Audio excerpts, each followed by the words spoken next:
Hello students, podcast series में next chapter neural control and coordination. चलिए देखते हैं न्यूरल कंट्रोल एंड कोऑर्डिनेशन क्या होता है।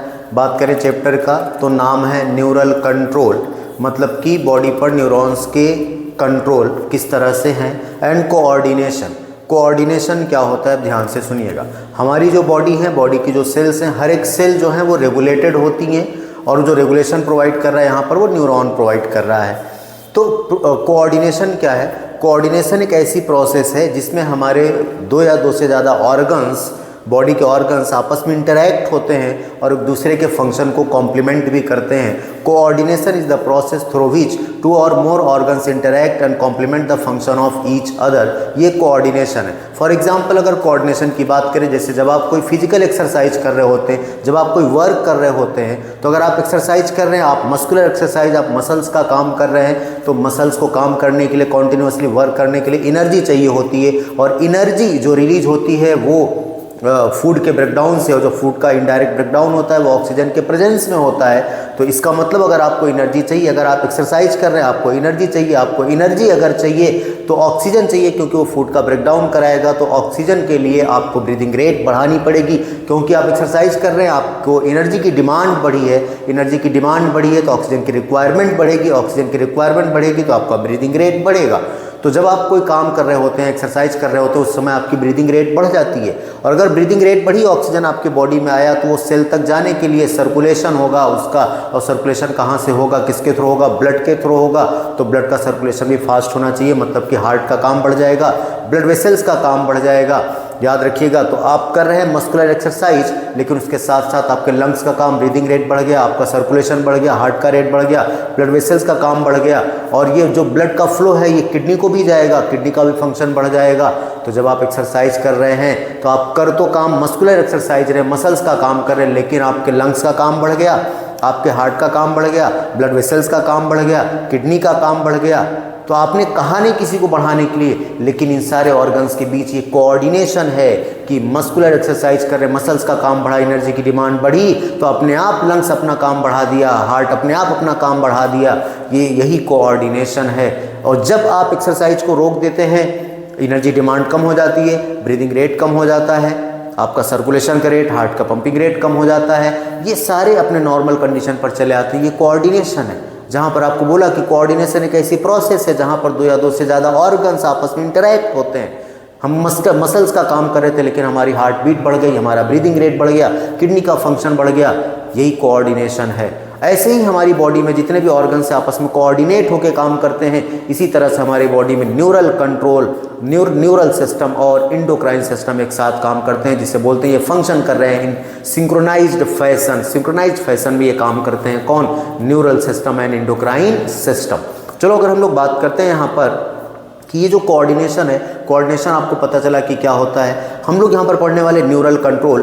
तो न्यूरल कंट्रोल, अगर हम लोग बात भी यहाँ पर ये भी कर लें कि न्यूरल सिस्टम और इंडोक्राइन सिस्टम काम कैसे करते हैं, तो याद रखना जो न्यूरल सिस्टम है न्यूरॉन के थ्रू काम करता है, point two point connection provide करता है, और ये इसका जो काम होता है वो बहुत फास्ट होता है, लेकिन शॉर्ट लिव्ड होता है। वहीं पर अगर हम लोग केमिकल की बात करें, हार्मोन जो काम करते हैं वो स्लो काम करते हैं, लॉन्ग लिव्ड होते हैं। जैसे फॉर एग्जांपल अगर आप नॉर्मली ऐसे बैठे हैं, अगर किसी ने आपको यहाँ पर पिन किया, उसने आपको स्टिमुलस दिया, तो जहाँ पर उसने आपको पिन किया वो हाथ आपका तुरंत हट जाता है।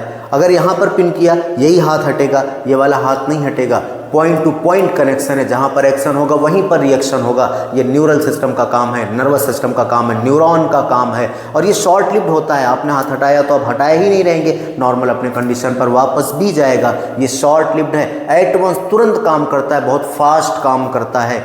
लेकिन अब अगर किसी ने आपको पिन ऐसे चुभोया, पिन किया किसी ने, तो ऐसा नहीं पहले देखोगे फिर हाथ हटाओगे, नहीं, तुरंत आपका हाथ हट जाता है, फिर देखते हो कौन है।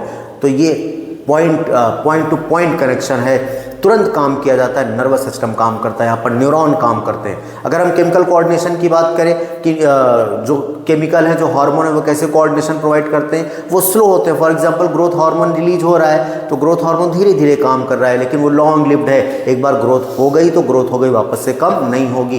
तो ये न्यूरल सिस्टम और इंडोक्राइन सिस्टम दोनों एक साथ मिलकर काम करते हैं, जिसे सिंक्रोनाइज्ड फैशन बोलते हैं। और neural system point two point connection provide करेगा, शॉर्ट लिव्ड होगा, याद रहेगा। लेकिन जो केमिकल कोऑर्डिनेशन है वो स्लो काम करेगा, लॉन्ग लिव्ड होगा। ये point two point connection provide करेगा न्यूरल कंट्रोल, लेकिन जो केमिकल है जहाँ से निकल रहा है सिर्फ वहीं पर काम नहीं करेगा, बाकी डिस्टेंटली लोकेटेड टारगेट ऑर्गन्स पर काम कर रहा है, पूरी बॉडी पर काम कर रहा है। अगर हम ग्रोथ हार्मोन की बात कर ले तो ये जहाँ पर निकल रहा है वहाँ से दूर भी काम कर रहा है, लेकिन जहाँ पर इम्पल्स, जहाँ पर आपको स्टिमुलस दिया जाएगा वहीं पर काम करेगा आपका नर्वस सिस्टम, उसी जगह पर रिएक्शन होगा जहाँ पर एक्शन लिया जाएगा। चलो हम लोग बात करते हैं यहाँ पर न्यूरल सिस्टम की। तो न्यूरल सिस्टम में अगर हम लोग सबसे पहले बात करें तो न्यूरल सिस्टम का जो यूनिट है वो है न्यूरॉन। न्यूरॉन जो है वो स्टिमुलस, अगर कोई आपको स्टिमुलस देता है किसी भी तरह का स्टिमुलस, न्यूरॉन जो हम स्टिमुलस को डिटेक्ट करते हैं, रिसीव करते हैं और आगे ट्रांसमिट करते हैं। तो जो न्यूरल सिस्टम का फंक्शनल यूनिट है वो न्यूरॉन है। स्ट्रक्चरल यूनिट जो है वो कौन है? न्यूरॉन है। तो न्यूरॉन जो है वो functional unit of neural system है। अगर हम न्यूरल सिस्टम की बात करें तो सबसे सिंपल टाइप का न्यूरल सिस्टम इनवर्टिब्रेट में पाया जाता है, जैसे कि हाइड्रा में ग्रुप ऑफ न्यूरॉन्स पाए जाते हैं। और अगर हम इससे बेटर टाइप के न्यूरल सिस्टम की बात करें, इससे बेटर टाइप का न्यूरल सिस्टम इंसेक्ट में पाए जाते हैं, जहाँ पर न्यूरॉन के साथ साथ ब्रेन भी प्रेजेंट होता है। और वेल डेवलप्ड न्यूरल सिस्टम जो है वर्टिब्रेट्स में पाया जाता है, और यहीं पर हम लोग वर्टिब्रेट में पढ़ने वाले हैं ह्यूमन का न्यूरल सिस्टम। तो हेडिंग आती है यहाँ से ह्यूमन न्यूरल सिस्टम। अगर हम ह्यूमन के न्यूरल सिस्टम की बात करें, याद रखना ह्यूमन न्यूरल सिस्टम दो पार्ट में डिवाइड किया गया है। एक होता है सेंट्रल नर्वस सिस्टम और एक होता है पेरिफेरल नर्वस सिस्टम। अगर सेंट्रल नर्वस सिस्टम की बात करें, सेंट्रल नर्वस सिस्टम में दो पार्ट आते हैं, brain and spinal cord. Brain जो आपके क्रेनियम में है, स्कल में ब्रेन, और स्पाइनल कॉर्ड जो वर्टिब्रल कॉलम में पास हो रहा है। तो बोलो सेंट्रल नर्वस सिस्टम और peripheral nervous system. Central nervous system के दो part, brain and spinal cord, और पेरिफेरल नर्वस सिस्टम जो याद रखिएगा, पेरिफेरल नर्वस सिस्टम में आते हैं all the nerves of the body associated with CNS. मतलब ब्रेन और स्पाइनल कॉर्ड को छोड़ दिया जाए, जितनी भी ये पेरिफेरी की नर्व्स हैं ये सब पेरिफेरल नर्वस सिस्टम में आती हैं, लेकिन ये एसोसिएटेड हैं सीएनएस से, क्योंकि ये कुछ खुद से कोई डिसीजन नहीं लेती। अगर आपको यहाँ पर किसी ने स्टिमुलस दिया, यहाँ से तुरंत इंपल्स जाती है आपके सेंट्रल नर्वस सिस्टम के पास, या तो ब्रेन के पास या तो स्पाइनल कॉर्ड के पास। अभी बताएंगे कब ब्रेन के पास जाएगी, कब स्पाइनल कॉर्ड के पास जाएगी ये स्टिमुलस। तो यहाँ से स्टिमुलस जाएगा, फिर वहाँ से रिस्पॉन्स आएगा, वहाँ से जवाब आएगा कि क्या करना है, हाथ हटाना है या क्या करना है। तो याद रखना जो पेरिफेरल नर्वस सिस्टम है वो एसोसिएटेड है सेंट्रल नर्वस सिस्टम से, वो खुद कोई डिसीजन नहीं लेते, वो सिर्फ इन्फॉर्मेशन को पहुँचाने का काम करते हैं सीएनएस तक, और वहाँ से इन्फॉर्मेशन ले आने का काम करते हैं। तो याद रखिएगा पीएनएस की बात करें, all the nerves of the body associated with CNS. वो पूरी बॉडी की जितने भी नर्व्स हैं वो सब वो सीएनएस से एसोसिएटेड है, उसी से संबंधित है, जिसे हम लोग बोलते हैं पेरिफेरल नर्वस सिस्टम। अच्छा, आपने ये कहा कि इनका काम क्या है, स्टिमुलस को ले जाना और स्टिमुलस को ले आना। तो स्टिमुलस को ले जाना या स्टिमुलस को ले आना, इसके लिए दो फाइबर पाए जाते हैं। पेरिफेरल न्यूरल सिस्टम के या पेरिफेरल नर्वस सिस्टम के दो पार्ट है, दो फाइबर है, जिसे बोलते हैं सेंसरी एंड मोटर। सेंसरी का दूसरा नाम होता है अफरेंट नर्व, और मोटर का दूसरा नाम होता है इफरेंट नर्व। तो याद रखना जो सेंसरी नर्व है, जो अफरेंट नर्व है, वो किसी टिश्यू या किसी ऑर्गन से स्टिमुलस को लेके जाता है सीएनएस तक, और जो इफरेंट या मोटर नर्व है वहाँ से इंपल्स को लेके आता है टिश्यू या ऑर्गन तक। फॉर एग्जांपल आपने पढ़ा था जैसे यूरिनरी ब्लैडर, यूरिनरी आपने पढ़ा था एक्सक्रेशन में कि यूरिनरी ब्लैडर में जब यूरिन फिल हो जाता है, यूरिन भर जाता है, उसके जो स्ट्रेच रिसेप्टर्स एक्टिवेट होते हैं। तो याद रखिए वहाँ से सेंसरी नर्व इंपल्स लेके जाता है सीएनएस तक, और वहाँ से मोटर नर्व के थ्रू जवाब आता है। यूरिनरी ब्लैडर के जो मसल्स है, स्मूथ मसल्स, वो कॉन्ट्रैक्ट हो जाती हैं, तब एक्शन होता है। तो याद रखना वैसे ही किसी भी टिश्यू से या ऑर्गन से स्टिमुलस जाता है सीएनएस तक, किसके थ्रू? अफरेंट नर्व या सेंसरी नर्व के थ्रू, और वहाँ से रिस्पॉन्स आता है मोटर या इफरेंट नर्व के थ्रू। तो पेरिफेरल न्यूरल सिस्टम के दो part, sensory and motor nerve, इसी का दूसरा नाम अफरेंट एंड इफरेंट नर्व है। चलो अगर हम लोग बात करें पेरिफेरल नर्वस सिस्टम की, तो peripheral nervous system further divided है दो पार्ट में, जिसे बोलते हैं autonomic neural system and somatic neural system. अब आपको पता चल चुका है कि ये पेरिफेरल नर्वस सिस्टम काम क्या करता है, इंपल्स को ले जाना और इंपल्स को ले आना। सोमैटिक न्यूरल सिस्टम की अगर हम लोग बात करते हैं तो सोमैटिक न्यूरल सिस्टम सीएनएस से स्केलेटल मसल को इंपल्स ले जाने का काम करता है, और ऑटोनॉमिक न्यूरल सिस्टम जो है वो सीएनएस से इनवॉलेंट्री ऑर्गन्स जैसे कि स्मूथ मसल मसल्स को इम्पल्स ले जाने का काम करते हैं। तो ये हैं autonomic and somatic neural system, जो कि पेरिफेरल नर्वस सिस्टम के पार्ट हैं। जो ऑटोनॉमिक न्यूरल सिस्टम है वो फर्दर डिवाइडेड है दो पार्ट में, sympathetic and parasympathetic neural system. याद रखना, सिंपैथेटिक न्यूरल सिस्टम वो इमरजेंसी में काम करता है, जब आपके पास कोई इमरजेंसी उस समय सिंपैथेटिक न्यूरल सिस्टम काम करता है। जैसे अगर आप रास्ते में जा रहे थे, अचानक से आपको कुत्ता दौड़ा ले, उस समय आपका जितने भी बॉडी में आपके रिएक्शन होते हैं उस समय आपका जो न्यूरल सिस्टम काम करता है, सिंपैथेटिक न्यूरल सिस्टम काम करता है। और जब आप फिर रिलैक्स हो जाते हैं वापस से, वो सारी जो आपके बॉडी के रिएक्शंस बड़े थे वो सब रिड्यूस हो जाते हैं, घट जाते हैं। उसका काम वहाँ पर काम करता है पैरासिम्पैथेटिक न्यूरल सिस्टम। तो याद रखिएगा, हम लोग बात कर रहे हैं ह्यूमन न्यूरल सिस्टम की।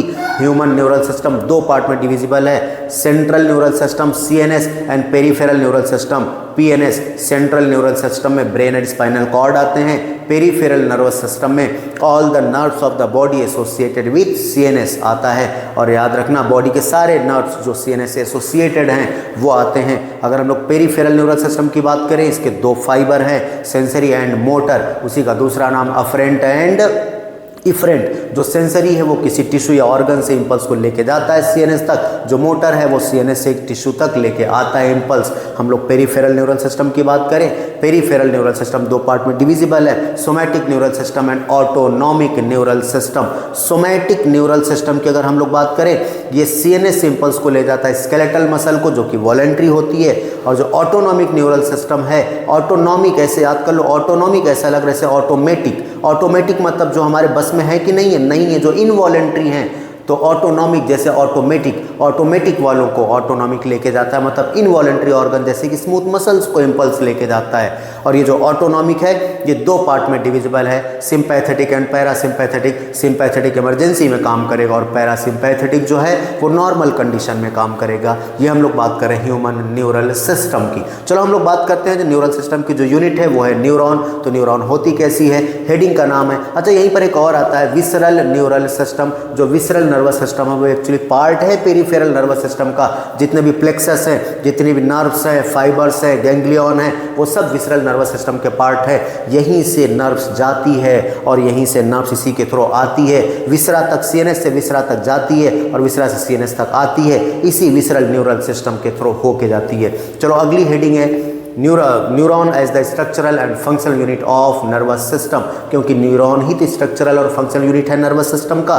तो अगर हम लोग बात करते हैं न्यूरॉन की, न्यूरॉन के पार्ट कितने होते हैं, न्यूरॉन के 3 पार्ट होते हैं। एक होता है सेल बॉडी, कुछ होते हैं डेंड्राइट्स और एक होता है एक्सॉन। चलो हम लोग बात करते हैं अगर यहाँ पर सेल बॉडी, डेंड्राइट और एक्सॉन की। तो याद रखना, जो सेल बॉडी है इसमें साइटोप्लाज्म पाया जाता है, इसमें सेल ऑर्गेनेल्स पाए जाते हैं, इसमें कुछ ग्रैनुलर स्ट्रक्चर पाए जाते हैं जिसे बोलते हैं निसेल्स ग्रैन्यूल। क्या बोलते हैं, निसेल्स ग्रैन्यूल। और निसेल्स ग्रैन्यूल सिर्फ साइटोप्लाज्म में नहीं बल्कि बल्कि सेल बॉडी से, सिर्फ सेल बॉडी में नहीं बल्कि सेल बॉडी से कुछ शॉर्ट फाइबर निकलते हैं जिसे डेंड्राइट बोलते हैं। निसेल्स ग्रैन्यूल उन डेंड्राइट्स में भी होता है और डेंड्राइट का काम होता है इंपल्स को सेल बॉडी की तरफ ले आना। चलो हम लोग बात करते हैं, एक लॉन्ग फाइबर निकलता है सेल बॉडी से जिसे एक्सॉन बोलते हैं। तो याद रखिएगा, जिसे क्या बोलते हैं, एक्सॉन बोलते हैं। तो कितने पार्ट हो गए, 3, cell body, dendrites and axon. चलिए हम लोग बात करते हैं, अगर इसी से डेंड्राइट और एक्सॉन के बेसिस पर, based on the number of axon and dendrites, neuron is of 3 types. Neuron जो है वो 3 टाइप का होता है, एक होता है यूनिपोलर, एक होता है बाईपोलर, एक होता है मल्टीपोलर। अगर हम लोग बात करें यूनिपोलर न्यूरॉन की, तो याद रखिएगा सेल बॉडी होगी, वहाँ से एक ही पोल निकलेगा जिसे बोलेंगे एक्सॉन, और इस तरह का न्यूरॉन कहलाता है यूनिपोलर न्यूरॉन, एम्ब्रियोनिक स्टेज में पाया जाता है। अगर हम लोग बात करें बाईपोलर न्यूरॉन, तो सेल बॉडी से एक फाइबर निकलेगा लॉन्ग फाइबर जिसे एक्सॉन बोलेंगे और एक शॉर्ट फाइबर निकलेगा जिसे डेंड्राइट बोलेंगे। तो 2 पोल निकल रहे हैं सेल बॉडी से जिसे बाईपोलर न्यूरॉन बोलते हैं। ये पाया जाता है रेटिना ऑफ आई में। अगर हम लोग बात करें मल्टीपोलर न्यूरॉन की, सेल बॉडी से एक लॉन्ग फाइबर निकलेगा जिसे एक्सॉन बोलेंगे और कुछ ढेर सारे शॉर्ट फाइबर निकलेंगे जिसे डेंड्राइट बोलेंगे। तो यहाँ पर डेंड्राइट के नंबर ज़्यादा होंगे, मल्टीपोल हो गया, निकल रहा है सेल बॉडी से मल्टीपोलर न्यूरॉन इसे बोलेंगे, जहाँ पर एक एक्सॉन, ढेर सारे डेंड्राइट्स होंगे और ये पाया जाता है cerebral cortex of the brain में। चलो ये हम लोग बात कर लिए किसका, न्यूरॉन की।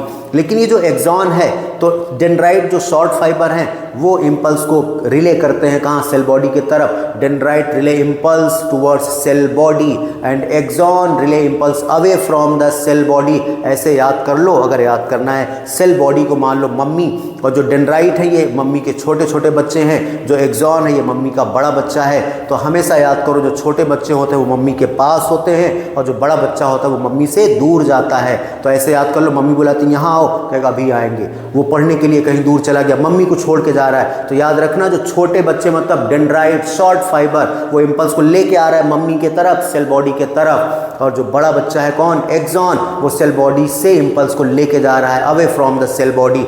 चलो हम लोग एक्सॉन की बात कर लें। एक्सॉन लॉन्ग फाइबर है। एक्सॉन का जो टर्मिनल पार्ट होता है वो knob like, bulb like structure में चेंज होता है, जिसे बोलते हैं सिनेप्टिक नॉब, और उस सिनेप्टिक नॉब में भरा होता है वेसाइकल, जिसे बोलते हैं सिनेप्टिक वेसाइकल, और उस वेसाइकल में भरे होते हैं न्यूरोट्रांसमीटर।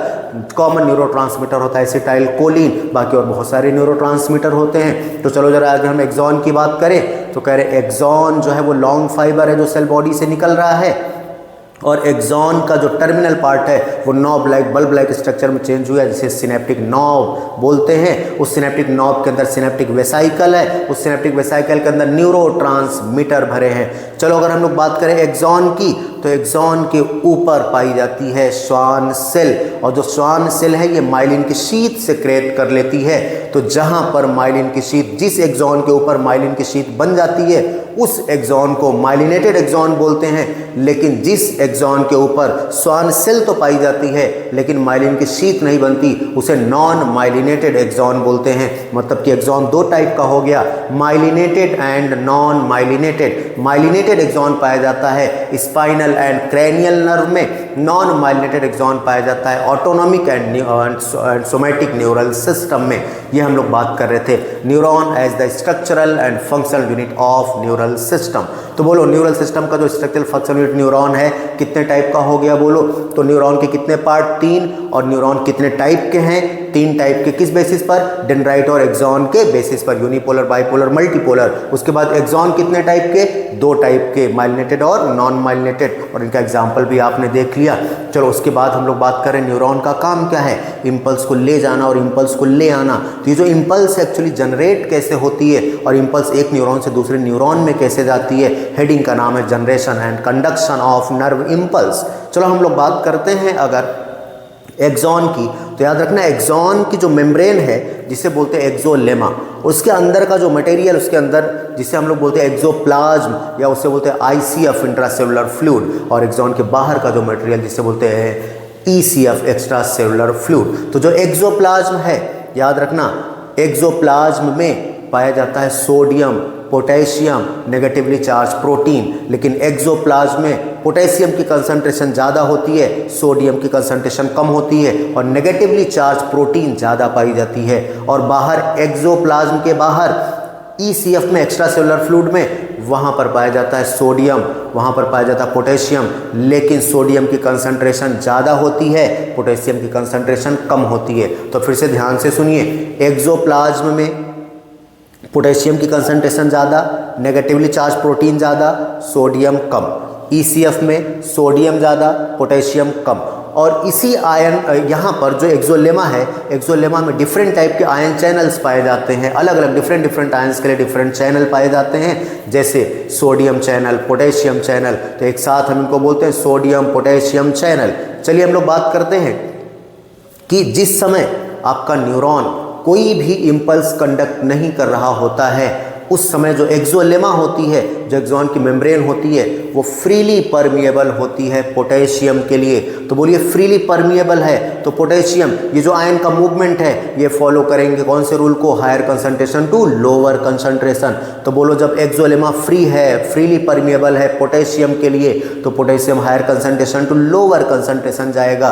पोटेशियम की कंसंट्रेशन ज़्यादा कहाँ है, एक्सोप्लाज्म में, और पोटेशियम की कंसंट्रेशन कम कहाँ है, ECF में, इसलिए पोटेशियम कहाँ जाएगा, एक्सोप्लाज्म से ICF से ECF में जाएगा। तो जो एक्सोप्लाज्म है यहाँ पर पोटेशियम भी था, सोडियम भी था, तो यहाँ पर पोटेशियम की कमी होगी क्योंकि पोटेशियम जा रहा है कहाँ, बाहर की तरफ। लेकिन बाहर का सोडियम अंदर नहीं आएगा क्योंकि जो मेम्ब्रेन है वो इम्परमिएबल है सोडियम और नेगेटिवली चार्ज प्रोटीन के लिए। तो ध्यान से सुनिएगा, एक्सोप्लाज्म में जो पोटेशियम ज़्यादा था वो पोटेशियम जाने लगा कहाँ पर, बाहर जा रहा है। ये तब हो रहा है जब आपका न्यूरॉन कोई इम्पल्स कंडक्ट नहीं कर रहा है, तो पोटेशियम जा रहा है बाहर, तो अंदर पोटेशियम कम हुआ, पॉजिटिव चार्ज कम हुआ, बाहर पॉजिटिव चार्ज ज़्यादा हुआ। और लेकिन अभी अंदर सोडियम है, तो सोडियम पोटेशियम पंप जो है वो 3 सोडियम को करेगा बाहर और उसके अगेंस्ट 2 पोटेशियम को करेगा अंदर। तो सोडियम बाहर ज़्यादा जा रहा है, पोटेशियम अंदर कम आ रहा है, जिसकी वजह से पहले के कंपैरिजन में एक्सोलेमा के बाहर या एक्सोप्लाज्म के बाहर पॉजिटिव चार्ज आता है और जो अंदर एक्सोप्लाज्म में नेगेटिव चार्ज हो जाता है। 100% नहीं, हमने बोला पहले के कंपैरिजन में, क्योंकि सोडियम भी चला गया बाहर, पोटेशियम भी चला गया बाहर, 2 पोटेशियम आ रहे हैं, लेकिन पहले कंपैरिजन में पॉजिटिव कम है, नेगेटिव ज़्यादा है। तो मेम्ब्रेन के बाहर, एक्सोलेमा की मेम्ब्रेन के बाहर पॉजिटिव चार्ज, अंदर नेगेटिव चार्ज, इस कंडीशन को बोलते हैं पोलराइज्ड स्टेट। न्यूरॉन जो है ना, न्यूरॉन जो है वो पोलराइज एक्साइटेटरी सेल हैं और इसीलिए हैं क्योंकि ये पोलराइज्ड स्टेट में होते हैं। तो पोलराइजेशन जो है वो सोडियम पोटेशियम पंप की वजह से हो रहा है। अब जब ये पोलराइज्ड स्टेट में है, इस समय एक इलेक्ट्रिकल पोटेंशियल डिफरेंस जनरेट होता है जिसे बोलते हैं RMP, resting membrane potential. NCERT उसको लिखती है रेस्टिंग पोटेंशियल, और ये -70 मिलीवोल्ट का होता है। अब ये जो आपका न्यूरॉन है ये पोलराइज स्टेट में है, तो ये किसी भी स्टिमुलस को लेने के लिए तैयार है, रेडी है। अगर इस समय कोई भी स्टिमुलस देता है आपको, तो आपकी जो न्यूरॉन की मेम्ब्रेन है, जो एक्सॉन की मेम्ब्रेन है, एक्सोलेमा, स्टिमुलस देते ही फ्रीली परमिएबल हो जाएगी सोडियम के लिए। तो बताओ, जो सोडियम बाहर है वो सोडियम तुरंत आने लगेगा अंदर एक्सोप्लाज्म में। तो बताओ, पॉजिटिव चार्ज बाहर से अंदर आएगा तो अंदर पॉजिटिव चार्ज बढ़ेगा, पहले के कंपैरिजन में बाहर नेगेटिव चार्ज हो जाएगा। लेकिन ये वहाँ हो रहा है जहाँ पर स्टिमुलस दिया गया। तो जहाँ पर स्टिमुलस दिया गया वहाँ पर अंदर की तरफ पॉजिटिव बढ़ रहा है और बाहर की तरफ नेगेटिव बढ़ रहा है। लेकिन वहीं दूसरी साइड पर बाहर अभी भी पॉजिटिव है और अंदर अभी भी नेगेटिव है। तो यहाँ पर आपके स्टिमुलस देने की वजह से, एक्शन लेने की वजह से मेम्ब्रेन की परमेबिलिटी चेंज हो गई। कहाँ पर, साइट ऑफ एक्शन पर, साइट ऑफ स्टिमुलस पर, अंदर नेगेटिव और अंदर पॉजिटिव और बाहर नेगेटिव। तो एक्शन लेने की वजह से, इसी को बोलते हैं एक्शन पोटेंशियल। यहाँ पर एक इलेक्ट्रिकल पोटेंशियल डिफरेंस जनरेट होता है +45 मिलीवोल्ट का, जिसे बोलते हैं एक्शन पोटेंशियल। एक्शन पोटेंशियल ही एक्चुअली में नर्व इम्पल्स है, इसी को आप इम्पल्स बोलते हैं। तो बोलो, अगर इसी एक्सॉन को हम 2 पार्ट में डिवाइड कर दें, A और B में, तो बाहर की तरफ जो इम्पल्स कंडक्ट होगा वो B to A आएगा और अंदर की तरफ A to B जाएगा। लेकिन आपको ये A to B और B to A याद नहीं रखना है, याद रखना, आपको याद रखना है कि बाहर भी इलेक्ट्रिकल पोटेंशियल डिफरेंस जनरेट हो रहा है और अंदर भी। तो बाहर भी इम्पल्स जाएगी पॉजिटिव से नेगेटिव और अंदर भी जाएगी पॉजिटिव से नेगेटिव। तो जहाँ पर आपने स्टिमुलस दिया था साइट A पर, वहाँ पर जो एक्शन पोटेंशियल जनरेट हुआ वो पहुँच जाता है साइट B पर, लेकिन उसके आगे नहीं बढ़ता है। क्यों नहीं बढ़ता है? क्योंकि जो आपने स्टिमुलस दिया था वहाँ पर, जिस साइट पर, वहाँ पर मेम्ब्रेन की परमेबिलिटी चेंज हुई थी, और जो मेम्ब्रेन की परमेबिलिटी चेंज हुई थी वो फ्रैक्शन ऑफ सेकेंड के लिए हुई थी, बहुत सेकेंड से भी कम टाइम के लिए होता है। जैसे ही इम्पल्स पास हुआ आगे, मेम्ब्रेन जो है वो फिर से इम्परमिएबल हो गई सोडियम के लिए। तो जो सोडियम आया था अंदर एक्सोप्लाज्म में वो यहीं पर फंस जाता है। Again membrane freely permeable for potassium, और फिर से पोटेशियम जाने लगता है बाहर। जब फिर से पोटेशियम बाहर जाने लगेगा तो फिर से बाहर पॉजिटिव चार्ज बढ़ेगा, लेकिन अंदर अभी सोडियम है। फिर सोडियम पोटेशियम पंप काम करना शुरू करेगा, और फिर जब सोडियम पोटेशियम पंप काम करना शुरू करेगा 3 सोडियम को बाहर करेगा। तो पहले कौन सी स्टेज में था आपका न्यूरॉन? पोलराइज स्टेट में। लेकिन जब आपने एक्शन पोटेंशियल लिया तो वो डीपोलराइज स्टेट में हो जाता है, उसे बोलते हैं डीपोलराइजेशन। और फिर से इम्पल्स पास हो गई, जो स्टिमुलस दिया था वो चला गया, फिर से वो उसी कंडीशन में वापस आ रही है, जिसे बोलते हैं रीपोलराइजेशन। रीपोलराइजेशन, तो ये कंडीशन है polarization, depolarization and repolarization. Clear? तो याद रखना, तो जो इम्पल्स जनरेट हुई थी एक जगह पर साइट ए पर, वो साइट बी पर पहुंची, लेकिन एक ही एक्सॉन में ऐसा हो रहा है, एक ही न्यूरॉन में ऐसा हो रहा है। तो ये हेडिंग है generation and conduction of nerve impulse, कि इम्पल्स कैसे जनरेट होगी एक एक्सॉन में, लेकिन अब एक न्यूरॉन से दूसरे न्यूरॉन में कैसे जाएगी। हेडिंग का नाम है अगला ट्रांसमिशन ऑफ नर्व इम्पल्स।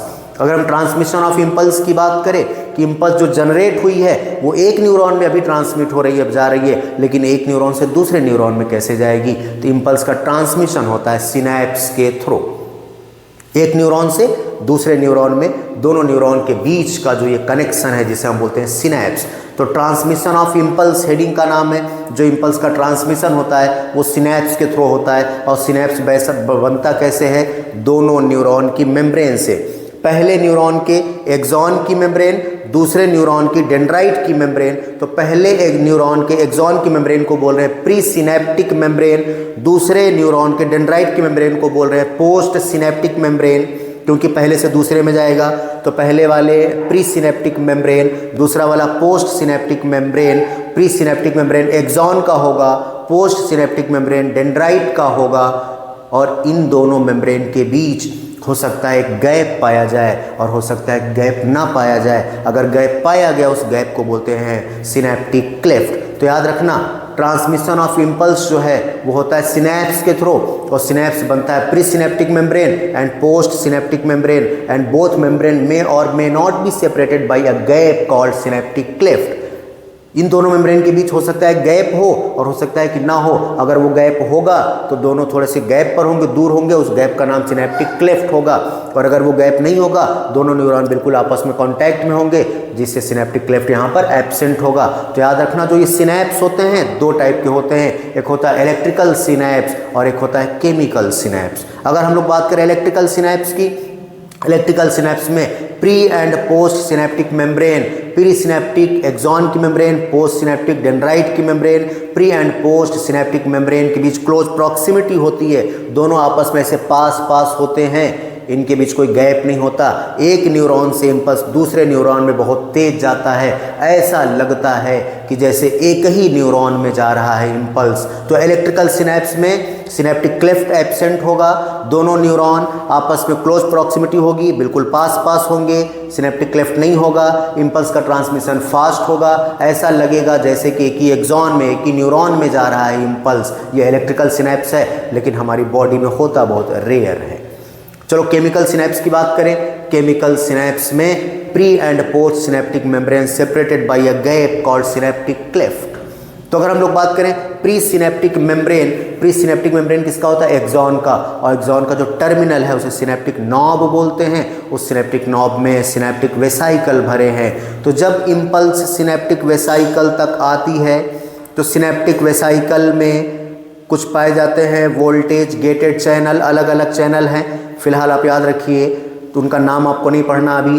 तो उनकी वजह से जब इम्पल्स एक्सॉन में आती है, सिनेप्टिक वेसाइकल जो है वो मूव करता है सिनेप्टिक मेम्ब्रेन की तरफ, एक्सॉन की मेम्ब्रेन की तरफ, और जैसे वो सिनेप्टिक मेम्ब्रेन को टच करती है वैसे ही वो जो सिनेप्टिक वेसाइकल हैं वहाँ से केमिकल रिलीज होता है, और वो जो केमिकल रिलीज होता है वो पहुँचता है सिनेप्टिक क्लेफ्ट में, और सिनेप्टिक क्लेफ्ट से सटा हुआ कौन है, पोस्ट सिनेप्टिक मेम्ब्रेन, और पोस्ट सिनेप्टिक मेम्ब्रेन में रिसेप्टर पाए जाते हैं। Receptor present only in post synaptic membrane, क्योंकि वहीं पर जा रहा है तो रिसीव करने वाला वहीं पर होगा, तुरंत वो केमिकल को रिसीव करेगा पोस्ट सिनेप्टिक मेम्ब्रेन और वो पहुंचा देगा कहाँ, सेल बॉडी को, और सेल बॉडी फिर आगे ले जाएगी, एक्सॉन को देगी, एक्सॉन ऐसे ले जाएगा, ये ऐसे आगे बढ़ता रहेगा। तो जरा देखो केमिकल सिनैप्स में दोनों प्री सिनेप्टिक और पोस्ट सिनेप्टिक मेम्ब्रेन के बीच गैप होगा, जिसे क्या बोलेंगे, सिनेप्टिक क्लेफ्ट। तो जब इम्पल्स आई,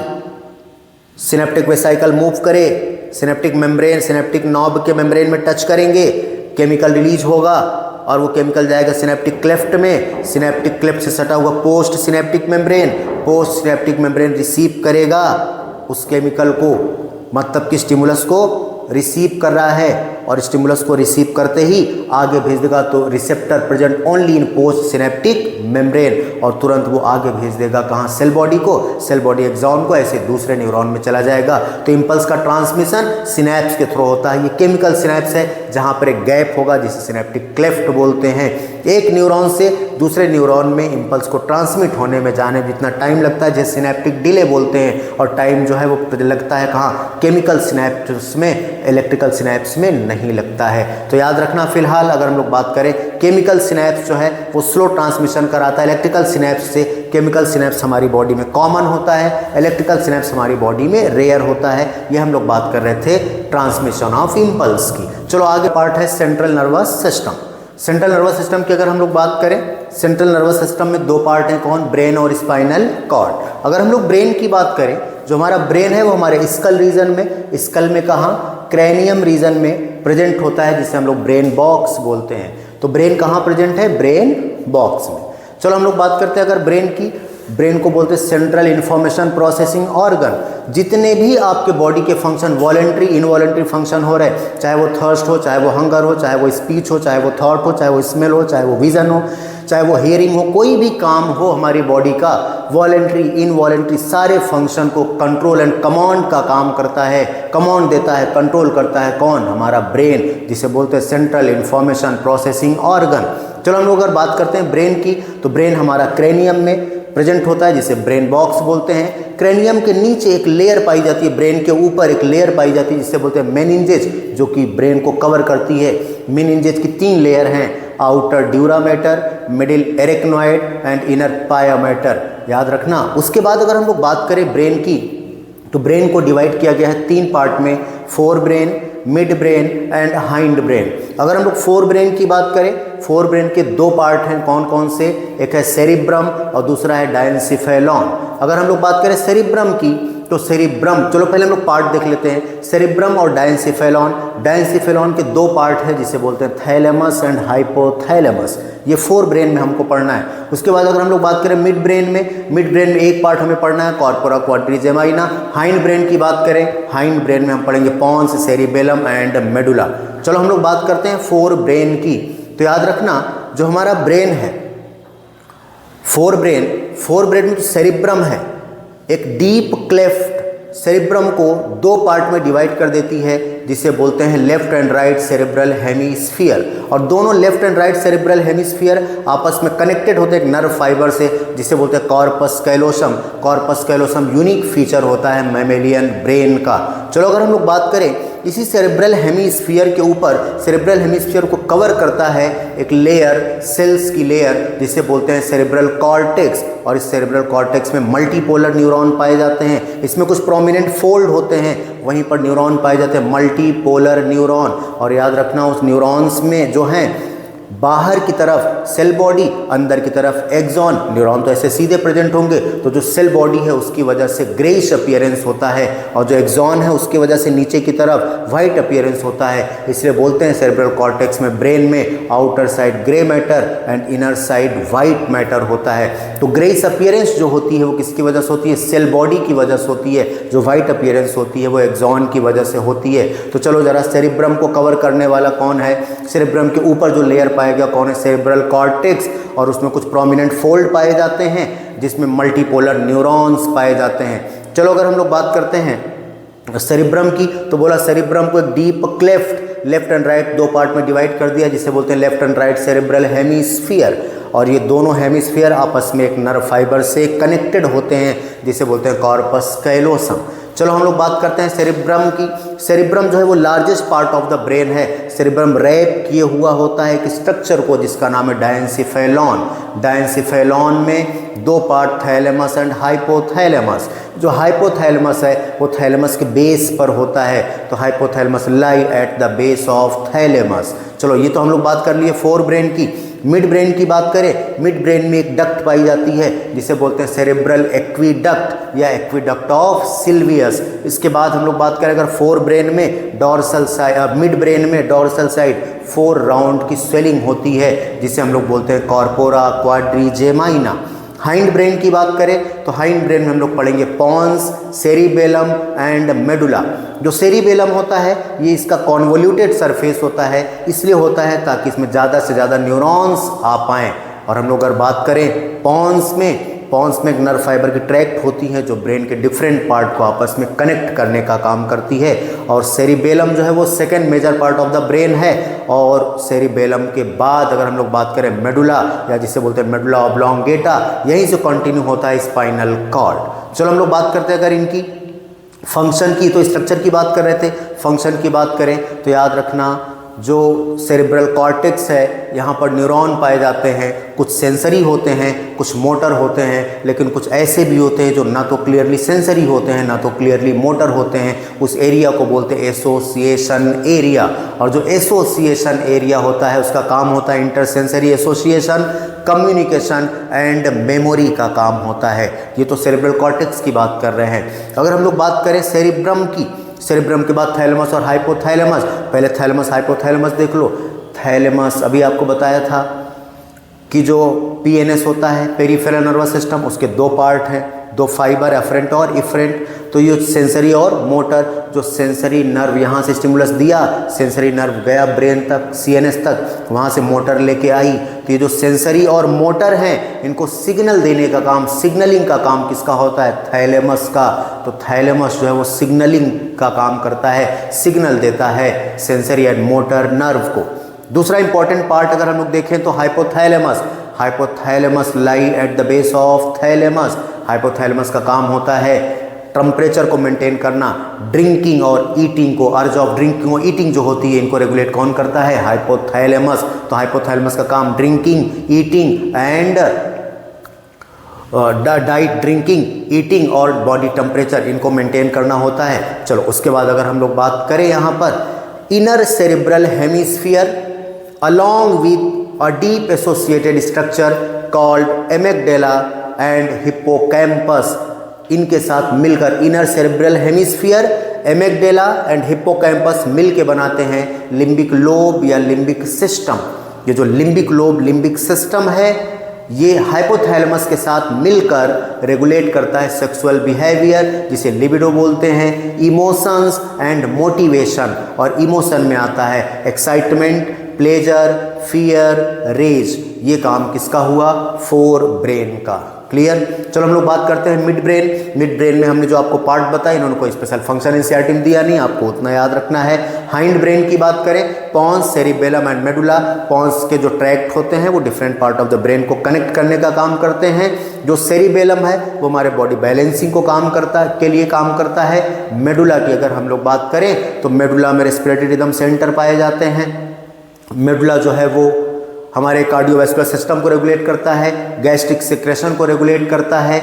यहाँ पर वोमिट सेंटर भी पाया जाता है मेडुला में, याद रखना। और अगर हम लोग पॉन्स की बात करें, एपनियोस्टिक सेंटर पाया जाता है, न्यूमोटैक्सिक सेंटर पाया जाता है। हालांकि एनसीईआरटी में मेंशन नहीं है, तो इतनी बातें आप याद रखिए।